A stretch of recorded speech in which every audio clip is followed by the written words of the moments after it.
So now we will continue with a study of the Patanjali Yoga Sutra.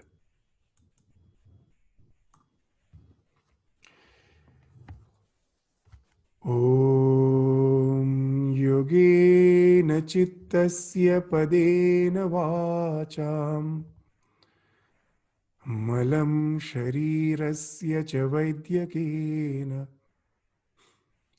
Yopakarottam Pravaram Muninam Patanjalim Pranjaliranatosmi. I prostrate with folded hands before Patanjali, who benefited mankind by delivering yoga for mind, grammar for speech, and by removing impurities of body through medicine.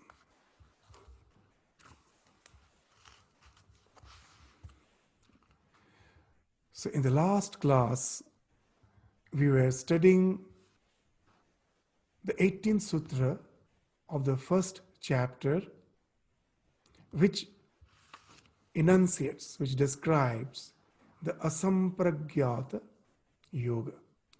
That samadhi can be broadly two types, sampragyata and asampragyata. Our aim is, as has been enunciated in the very second sutra of the first chapter, while defining yoga, it was enunciated, that was the aim of yoga, yogas chitta vritti nirodha, to arrest all thoughts, to go to the thoughtlessness, to go to a state which is beyond the mind.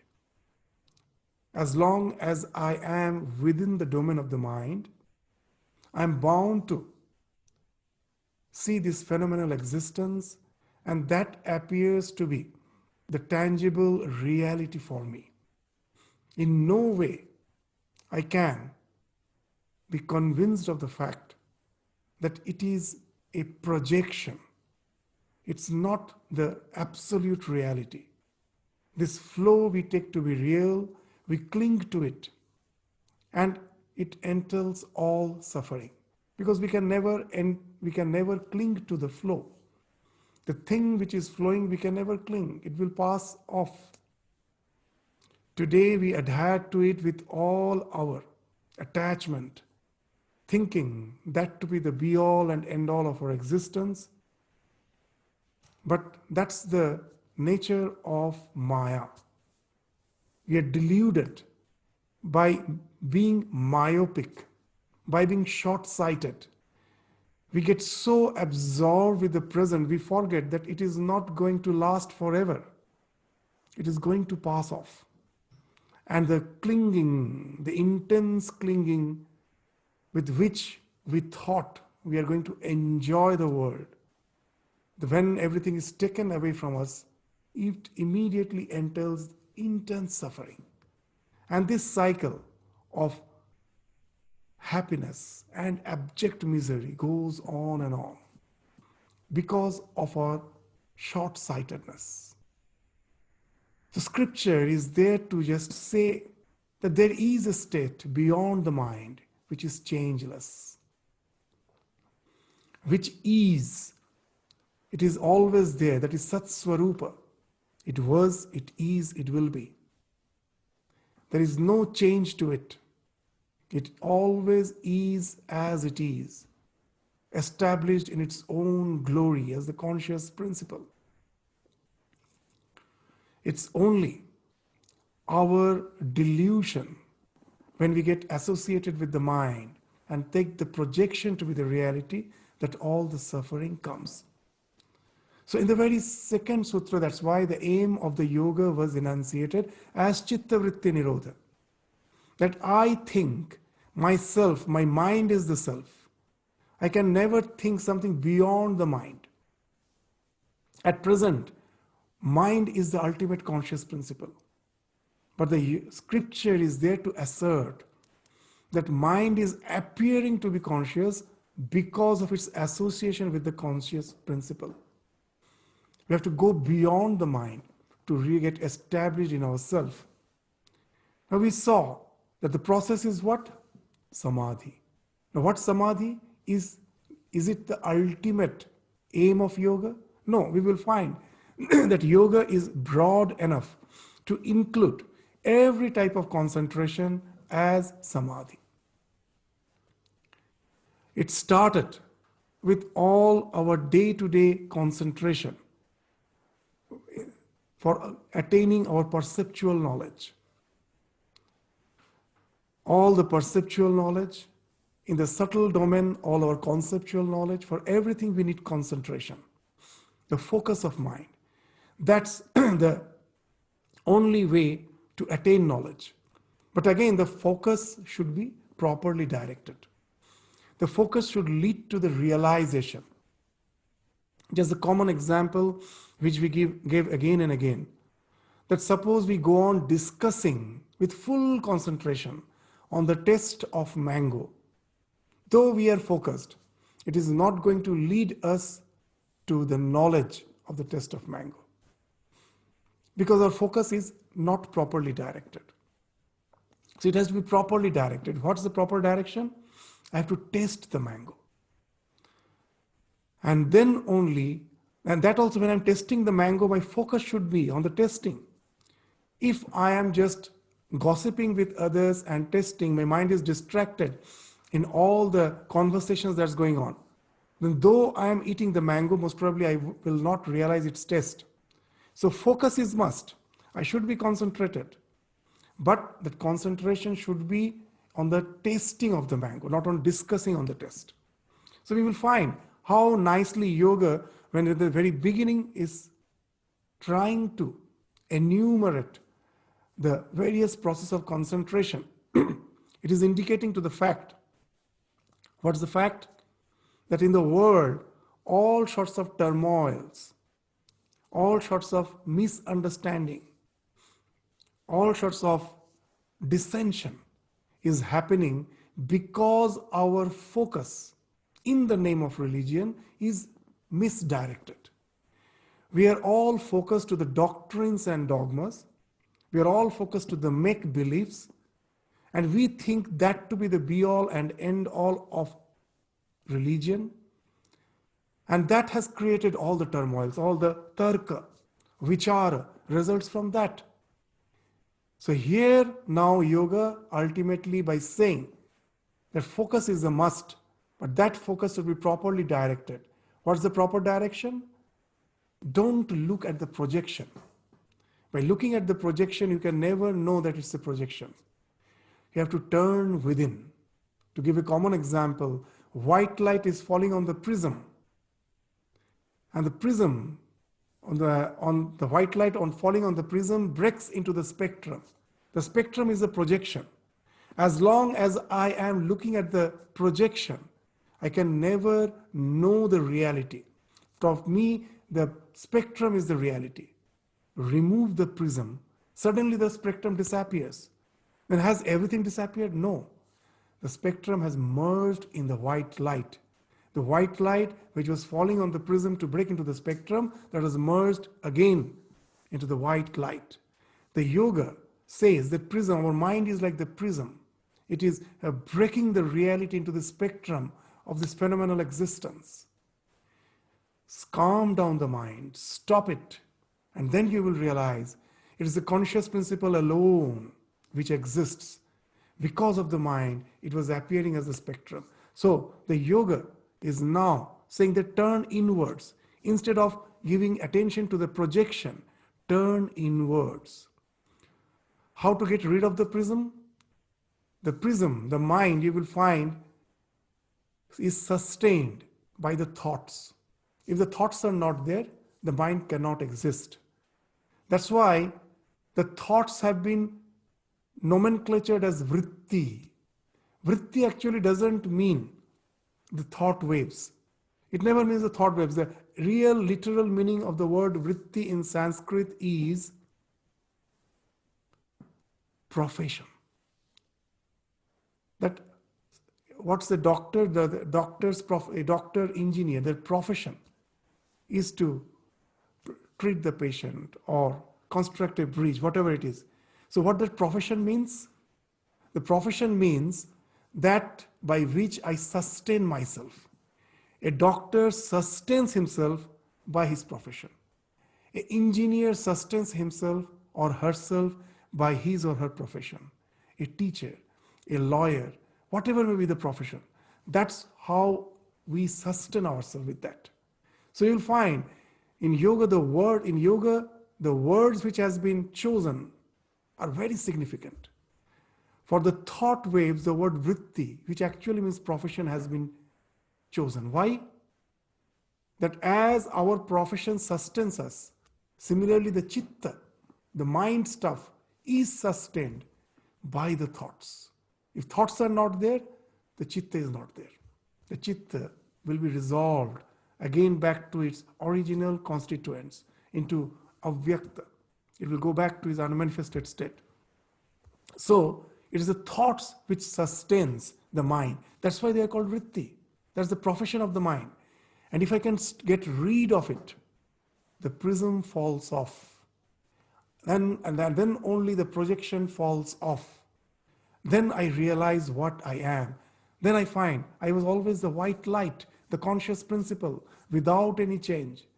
It was my association with the prism, with the mind, which was making me to believe that the projection, that the spectrum is real. So now the yoga at last is taking the concentration. Where? That concentrate on the grahana, on the mind itself. With the mind, always I am looking out. Poetically in the Upanishad it has been mentioned that the Lord has inflicted our senses in such a way that it always looks outward. It never turns within. Paranchikhani vyatrinat swayambhu tasmat parang pashyati na antaratman kaschid dhira pratyagatmanakshat avritta chakshu amritatvanichan. It's a poetic mantra of the Kathopanishad. Paranchikhani vyatrinat swayambhu. The Lord has inflicted the senses in such a way. Tasmat parak pashyati. It always look outward. Na antaratman. Never within. Kaschid dhira. A few fortunate ones, the calm ones, the wise ones. This avritta chakshu amritatvanichan. They close their eyes to really get established in the immortality and turn within. So this parak and pratyak. Pratyak is within, parak is outside. So just to change our attention within, that's the entire spirituality. And the yoga, being the science, is indicating that. The mind which is playing the game, which is fooling us constantly, just try to look at it. When you look at it and recognize its nature, it will fall off. As Ramakrishna used to give we used to say a very nice story. What was the story?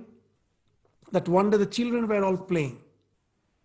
And suddenly an elderly person thought just to scare the children. So he just covered himself with some bear skin and entered that room. And the children were terrified. They were scared. They were shouting. Suddenly one of the children recognized that it is their uncle. And he told, "Oh, it's you, uncle. You're trying to scare us." Now immediately the uncle removed this bear skin. Why? Because he knew that his purpose of scaring them won't work anymore because he has been recognized. So this is why Ramakrishna is saying this story, to indicate the same fact. Once you know the nature of the mind, just knowing it will make it fall off. It cannot scare us anymore. So turn within, find out its nature. What you will find? Constantly it is playing with us. By jumping from thought to thought, it's the monkey mind. It never stays in one thought. And not only that, with all our feelings and emotions, you will find it is never allowing us to stay in the present. Just take the emotion anger. When you are angry, what you are doing constantly, you're thinking of the past. The cause of anger, such and such person has abused me, has used such and such foul language against me.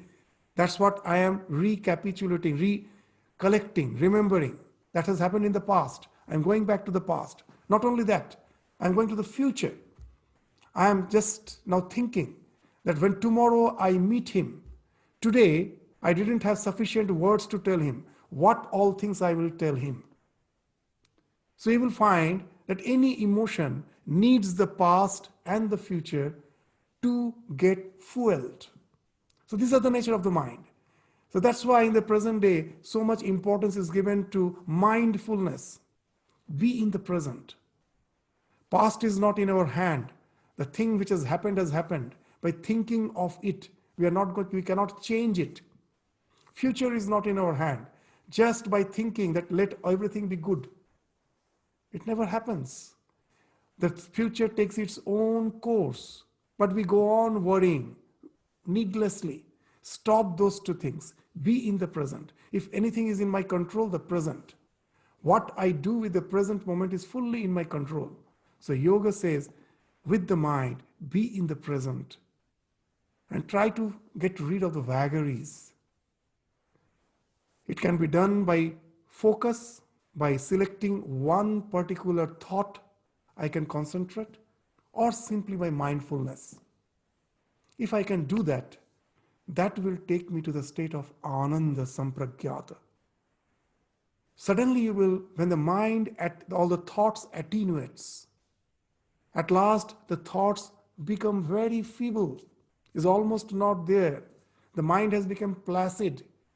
A Vaisharadhya, that word we have already studied, that Vaisharadhya has ensued. What's the Vaisharadhya? It's the Vishuddha Sattva state.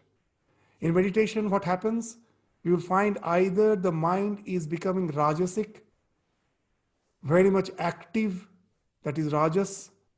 Rajas, too much of activity is going on in the form of restlessness, or it becomes tamasic.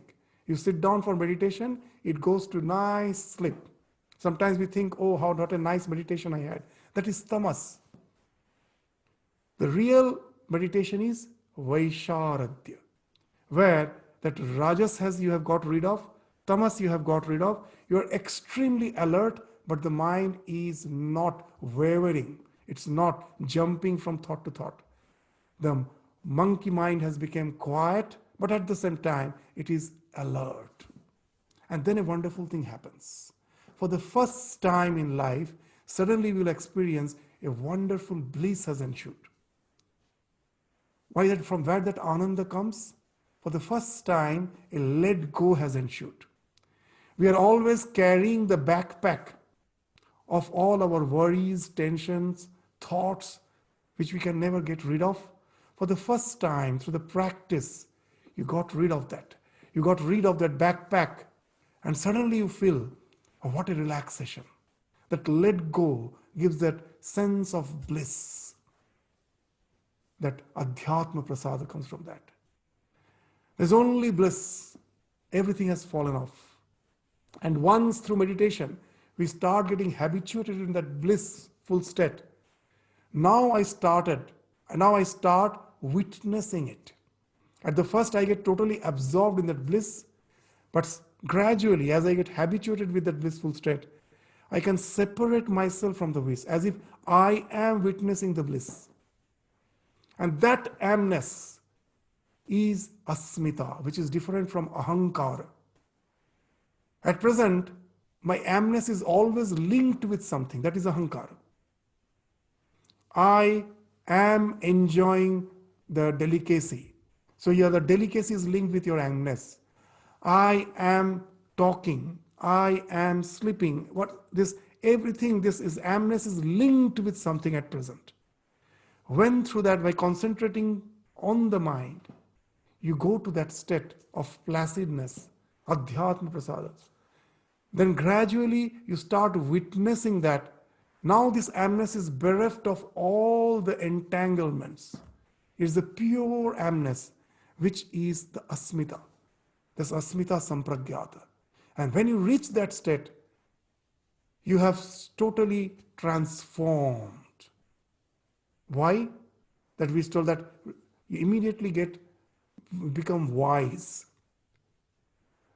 So there's a difference. Someone thinks that in meditation that's sleep. When you go to if meditation, if you have that relaxation through sleep, some thinks that is the highest state. Swami Vivekananda very nicely told that sleep is not in any way a high state of meditation, and very nicely demarcated by saying a wonderful sentence. The sentence is very interesting. A fool goes to sleep, comes back as a fool.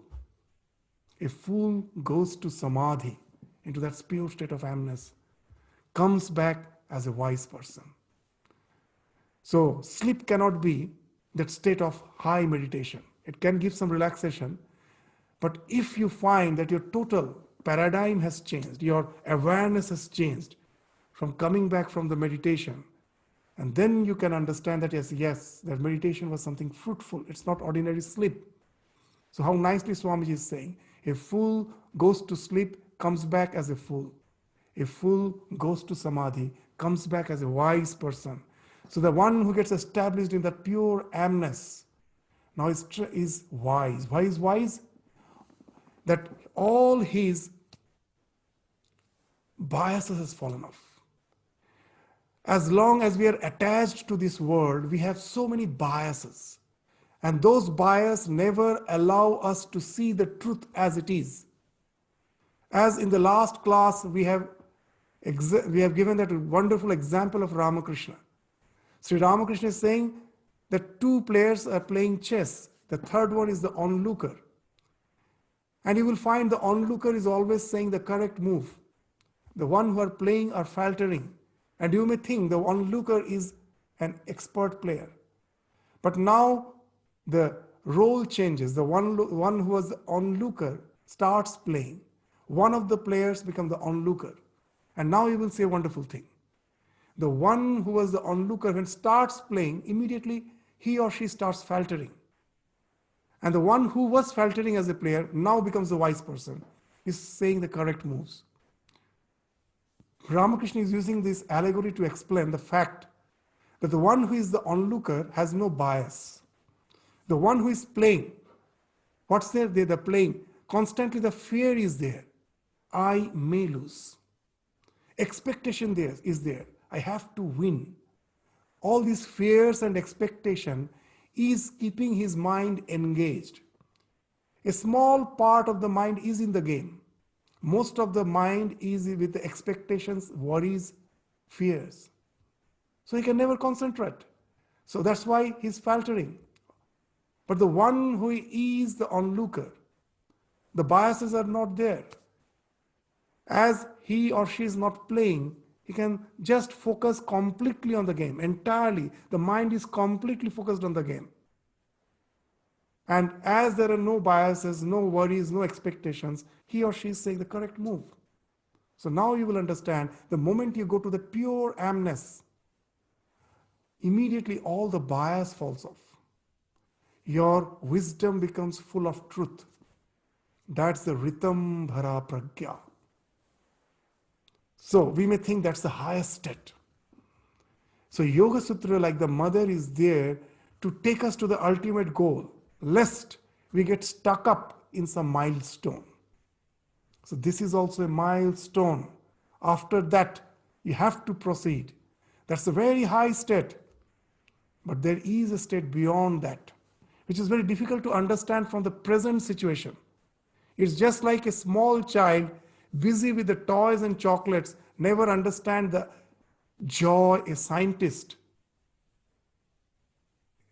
have when he is doing some research in the laboratory.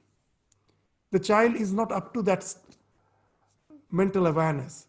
For it, the toys and all these chocolates are his or her be-all and end-all of his existence. He has to evolve to really understand the joy of the scientist. Similarly, here at present, to understand that there is a state beyond the Ritambhara Pragya is very difficult. But that's what the scripture says, that when you go to that state, your mind becomes free of biases, that's one thing. Another thing happens. Your mind becomes all it encompasses everything.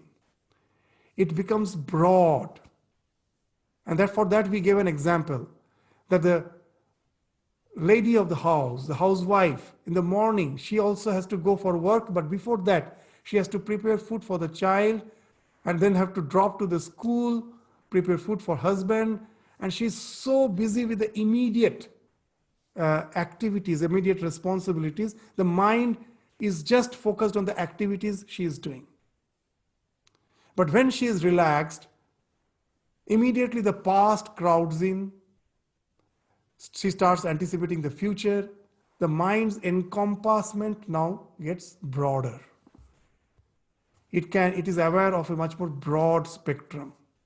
Similarly, when we get established in that amness, pure amness, asmita, the mind's spectrum broadens. It encompasses even the past lives. And then what happens, a very interesting thing happens. When you start seeing the past lives, you will find how many lives we thought this world to be the be-all and an end-all of our existence, tried to earn, tried to have a family, tried to get established in life, tried to nurture the children, and then the old age came, and I found that the world remains here, I have to go. What's the use? It's just as if a tremendous waste in the form of cycle was going on, lives after life. And then that para vairagya, supreme renunciation, comes from jati smaratva. When you reach that ritambhara pragya, you are bound to become jati smara. And from that, the para vairagya comes, supreme renunciation. And then only the question of even getting rid of that pure amness comes. I don't want even that. If I am not the mind, then why should I cling to the thought that I am not the mind?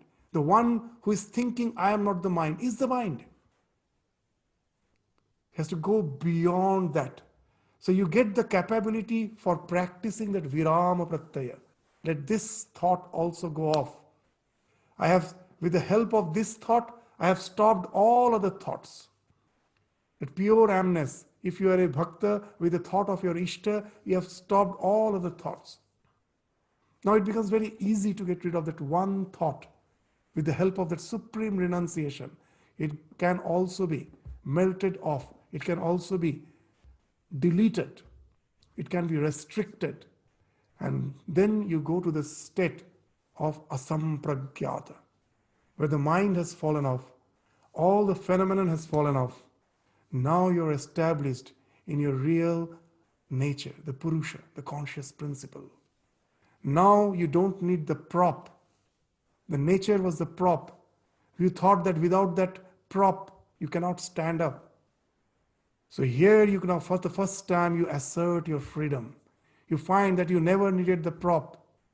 It was never required. It was out of delusion I thought that that's a part of my existence. The sunglasses has fallen off. The taint with which I was seeing the world that falls off. I get established in the pure, that amness. So that's the thing which was spoken of in the 18th sutra in the last class. Virama pratyaya abhyasa. Purva sanskara shesha anya. That purva sanskara, that even that, what is the sanskara shesha, the last sanskara. These words are so interesting. Sanskara shesha also goes off. That last sanskara shesha. Shesha means the last. What's the last sanskara? The last sanskara is the ritambhara pragya. That also has to fall off by the practice of virama pratyaya abhyasa purva sanskara shesha anya. That asampragyata state has not been, that word will be used later, but that anya means asampragyata state. You reach that state by practicing virama pratyaya. So this is just a synopsis of all the discussions which was going on for the last few classes. Now I will resort to the screen sharing to just summarize, to just have a very comprehensive what you say, that understanding of what we discussed just now, and then we proceed to the next sutras that we will proceed today itself.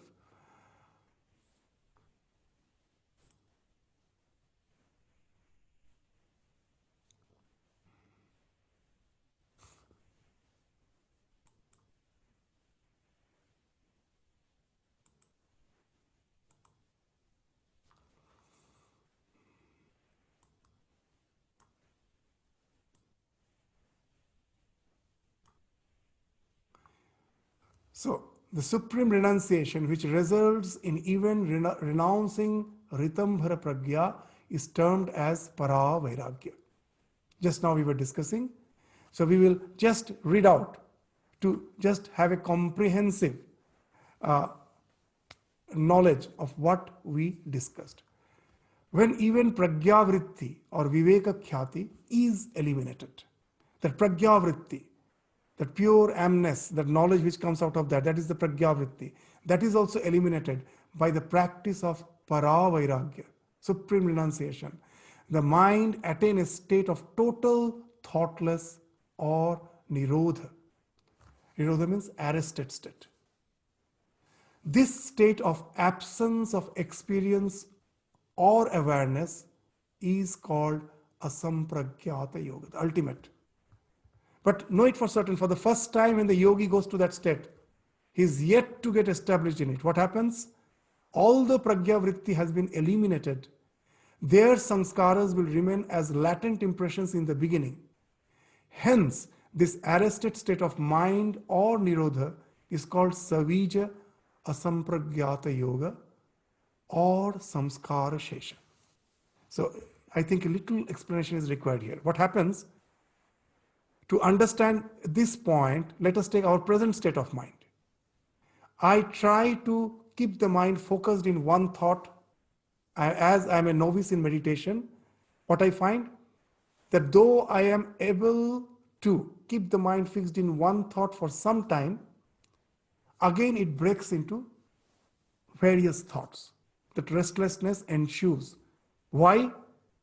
Because my subconscious mind is full of the distractions. That was the way I was habituated. Now, consciously, when I'm trying to concentrate my mind, this conscious attempt is at present something very weak compared to the strength of my subconscious mind. That conscious attempt may enable me to focus my mind for some time, but the force of this distraction, which is in the subconscious mind, after some time, breaks it. Again, the mind becomes restless. The same thing happens when through practice of one-pointedness, at last I have reached the state of Nirodha. Through Para Vairagya, for the first time, I go to the state of that arrested state. But here also the same thing happens. Because of the practice of keeping the mind focused in one thought, now the samskaras have changed. My mind is full of some ekagrata samskara, that my mind's subconscious mind is now full of that one-pointed vritti, one-pointed thought. If I am a devotee of certain aspect of the divinity, just by thinking of that, my mind is now habituated with that thought. I have got rid of everything, but that is the natural state of my mind.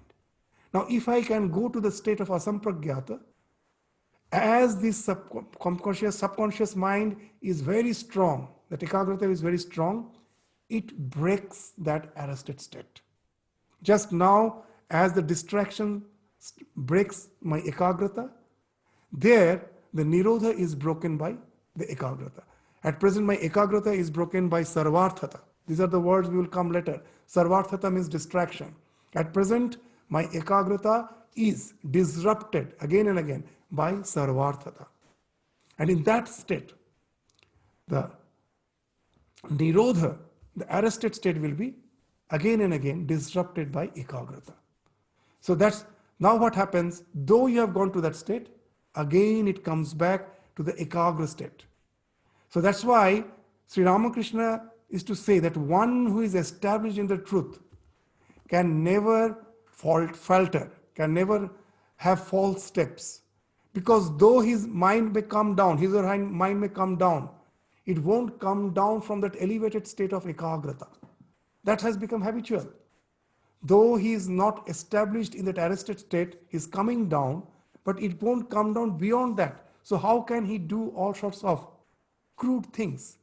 That there are many who will say that I have realized the world is untrue. How it matters what I am doing. Know it for certain, it is just fooling yourself and fooling others.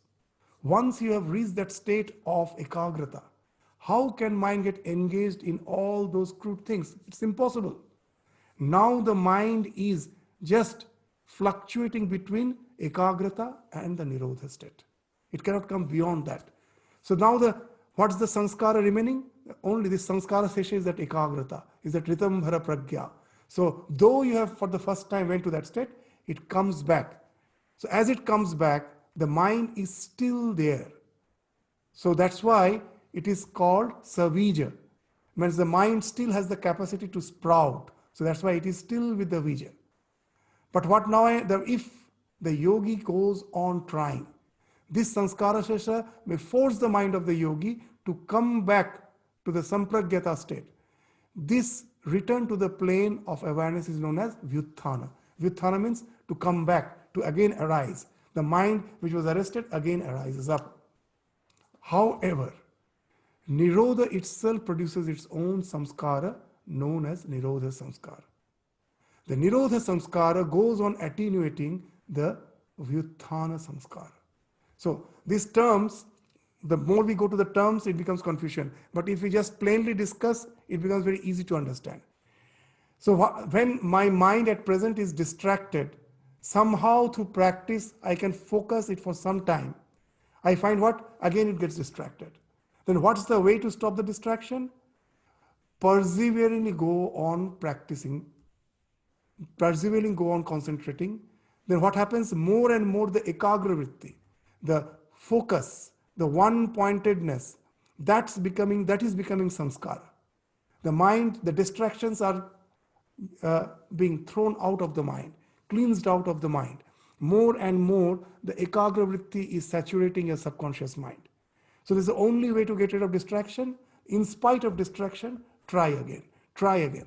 The same thing happens when I go to that state of ekagrata. And now when I going to the state of nirodha, my mind is coming back to the ekagrata, I have to again perseveringly go on trying to go to that arrested state again and again. Then what happens? That the samskara of the arrested state, that starts saturating your mind. Ekagrata vritti starts getting weak. So that's the thing which is indicated. The nirodha samskara goes on attenuating the vyutthana samskara. The mind now loses the capacity again to sprout back. It becomes more and more weak. The nirodha, the arrested state, becomes more and more prominent. By the persistent, repeated practice of this nirodha, this arrested state, through paravairagya, because of the supreme renunciation, this practice becomes possible. Then what happens? The nirodha samskara finally eliminates vithyana samskara. Your mind is now totally cleansed even of that ekagra vritti, resulting in vritti nirodha. The mind won't come back. Now, this irreversible state in which all samskaras, including pragya samskara, have been exhaustively eliminated is called nirvija asampragyata. Now, there is no question of coming back. The seed has now been burned. There is no question of sprouting. The mind can sprout as long as it is in the sampragyata. But once it gets established in that asampragyata, it cannot sprout anymore. It has gone to the state. And now you are finally liberated. Now you get established in your own self. So this is the idea which has been spoken of in the 18th sutra. So now very interesting. If in my spiritual, a yogi reaches the state of sampragyata, that final ananda state of sampragyata, asmita ananda or asmita state of sampragyata, but somehow couldn't get established in the asampragyata. Though he has reached once or twice, but he couldn't get established. What happens to such a yogi? And one who has got established, what happens to such a yogi? So asampragyata can result in two types of things. One is bhava pratyaya. These terms, when we are studying as we are studying the Yoga Sutra, we have to resort to the terms. But at last, just to do proper justice to the scripture, we are using the terms. But we will come out of the terms, and just as the way in the beginning today we discussed the overall synopsis, we will again come to the synopsis of this when once we studied the sutra. So first is the bhava. Bhava means to become. So if you have not eliminated the mind totally, then again you exist as a being. But your existence is not something in the physical plane. What has happened? Now you become a videha or a prakriti laya purusha. So you remain in the subtle body enjoying the bliss, or are merged in the nature. But still that amness is there. Your idea of your limited individuality is still there. It doesn't get involved in the sensate pleasures of the world. It remains in that subtle plane. So that's the thing, is called bhava pratyaya. So in savija asampragyata pragya sanskara being not yet nullified by nirodha sanskara, vyutthana occurs. So again you come back. Hence it's the state of bhava pratyaya, emergence of pratyaya. Again, the pratyaya means the contents of the thoughts. The thought comes back. It's a very good thought, either of bliss or that pure amness, but still it is there. But if you have got established in the arrested state, in nirvijaya sampragyata, pragya sanskara being totally nullified by nirodha sanskara, there is no question of vyutthana. There is no question of coming back. Vyutthana means coming back. And hence, there is no question of bhava pratyaya. So now, there are two types. So based on the above discussion, asampragyata samadhi can be categorized into two types. One is bhava pratyaya and another is upaya pratyaya. This bhava pratyaya is discussed in the sutra 19 and upaya pratyaya in the sutra 20. So first let us come to bhava pratyaya. We will go to the sutra and then we will come to the discussion. Once we come to the discussion, you will find it becomes lucid. Now the terms may bit baffle you. So what's the bhava pratyaya? Bhava pratyaya videha prakriti layanam. So if your samadhi has not enabled you to get ultimately established in that arrested state, though you have went once or twice, but again you came back to the state of sampragyata, with that focus, the bliss which you enjoy when you think of your Ishta. You have got established in that, you get engrossed in that. Then in that state, if you die, the yogi leaves the body, then what happens? He need not have to come back again to this physical plane. All the ideas of Swarga, all the ideas of the celestial existence, this Golaka, Kailasha, heaven, are all actually the one who the Videhas are as if enjoying that state. To give a psychological explanation, if you give, you will understand what actually it is. So even in your forget about the spiritual practice. In your day-to-day life, you will find that all the sensate pleasures have a limitation. When I am enjoying my most favorite delicacy, after the first serving, I may crave for the second. I may at the most crave for the third. After that, I have to stop. I cannot continue with it. I will say, yes, for the time being, I am satiated. I cannot continue. And it never makes you feel out of the body. It is the bodily enjoyments you are enjoying, you are fully within your physical existence. It has a limitation. But even in our day-to-day life, we will find there is a higher joy, much higher than the sensate pleasure. Just think of the one who are skilled in some instrumental music. Now, when they were learning, there was a lot of struggle. Most probably he or she was not enjoying. But when he has become skilled, when his or her skill has met the challenges. Now in the modern psychology, they say a flow ensues. What has happened now? Very interesting. Now you need not have to be aware of what you are doing. When you were just a novice, at each and every step you have to be aware of what you are doing and do it consciously so that you don't do it in a wrong way. You do it in a better and better way. But once your skill have met the challenges, your hand is just as if spontaneously moving and your mind is totally focused on it. All the distractions has fallen off. Because the more the mind is focused on what you are doing, other distractions falls off. Even if that when we are watching in anything in the TV with full absorption, someone calls us, we don't listen. The mind is so focused, though the sound is striking my ear, but it is not getting attached to my mind because the mind is taken away by the object of my concentration. So here, when you enter that flow, it gets so focused, all the distractions falls off. Not only that, even our biological alarms in the form of hunger. Hunger is a biological alarm which says now it's time to take food. Hunger, thirst, tiredness, need to sleep, all these are biological alarms. They also that need a part of the mind. When you're so focused, the mind even cannot register these things. You will find a musician, an instrumentalist, is for hours playing. If the other members of the house may try to drag him out, but we will find that he or she is not bothered. It's constantly just going on playing, enjoying what he or she is doing. What has happened? Hunger, thirst, everything has fallen off. The mind has taken, the focus has taken everything on what he or she is doing.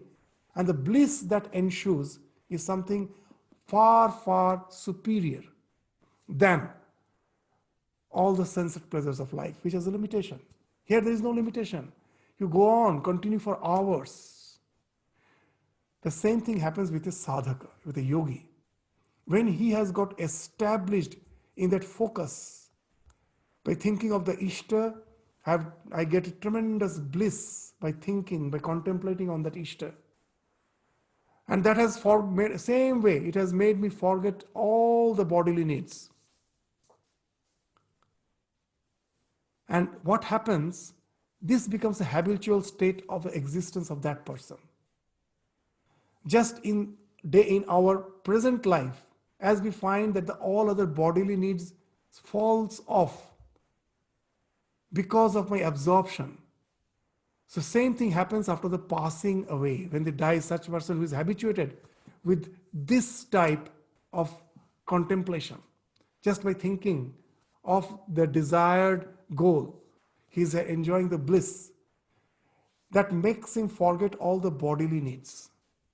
Now, as per the theory of reincarnation, that what makes us again reincarnate, what makes us reincarnate, take birth again in this physical plane, it is all our bodily needs, our hunger, our thirst, our need to procreate, our need for social status, this lokaishana, vittaishana, putraishana, all these things brings us down again to this physical plane.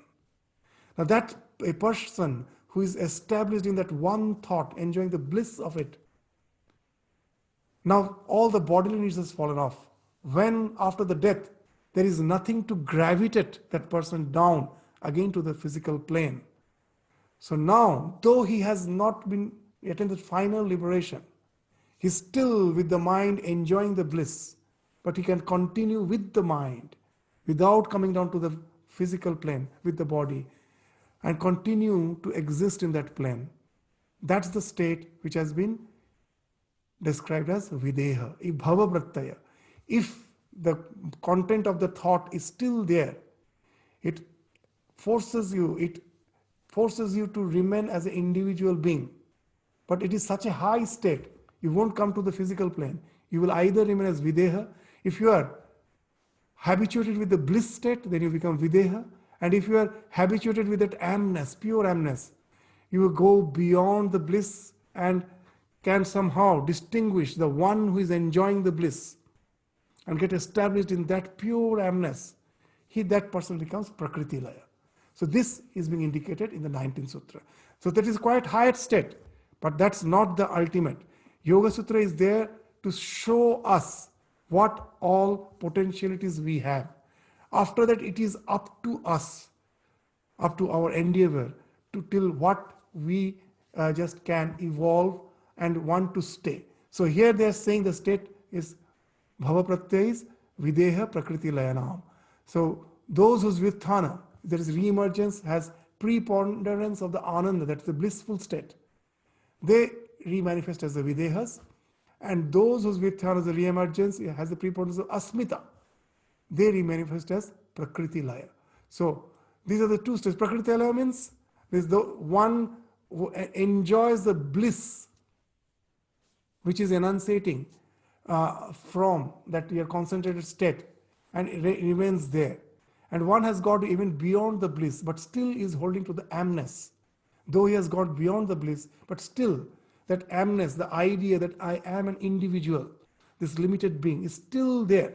So holding on to that in the very one of the poems composed by Swamiji, very nicely he is indicating that state, that Kebol Matro Ami Ami. And then he is indicating that even that is the last, not the last state. Even that also goes off. But there is a state where only that amness is there. The one who remains in that state absorbed, they become the Prakriti Layas. So Sri Ramakrishna, to understand this Videha and Prakriti Laya, Sri Ramakrishna's one of the example will be very appropriate. Sri Ramakrishna used to say that the fibers of at the end of a thread, if they are a bit disoriented, when you will find that anyone is trying to insert the thread in the eye of the needle, then all the fibers of the thread should be pointed.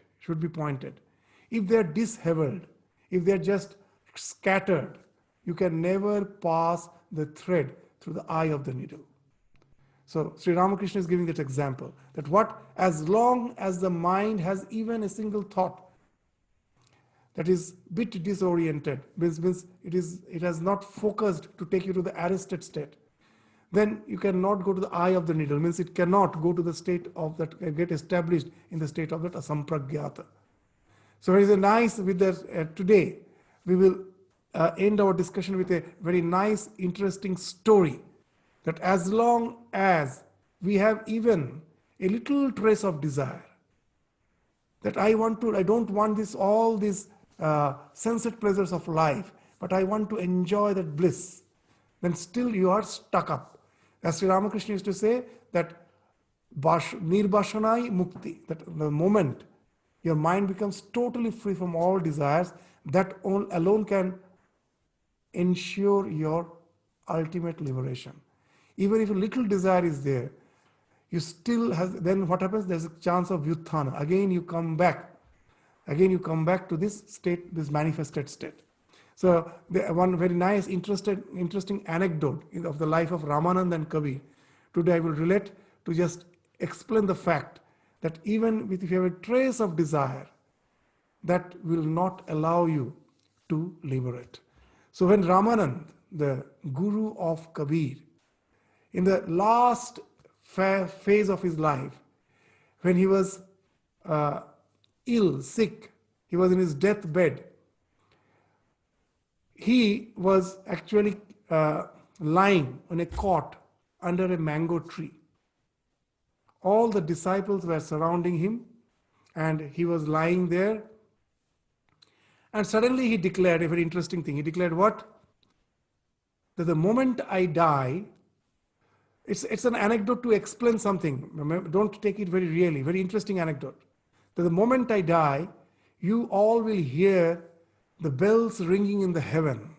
From the skies you will come see the bells ringing. So within a few days, Ramanand left his body.